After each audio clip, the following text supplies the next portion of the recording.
Hello everyone! In this video, I'll show you how to withdraw money from your Revolut account. So let's get started.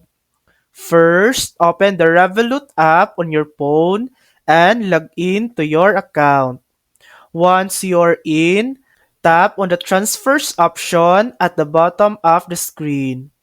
Next, tap on New Transfer. This is where you can choose how you'd like to withdraw your money.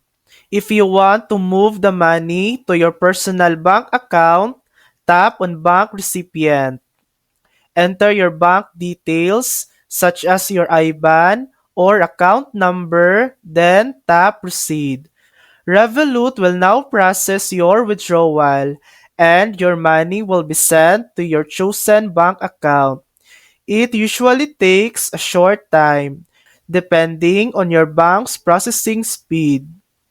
And that's it. That's how you withdraw money from Revolut. Thanks for watching.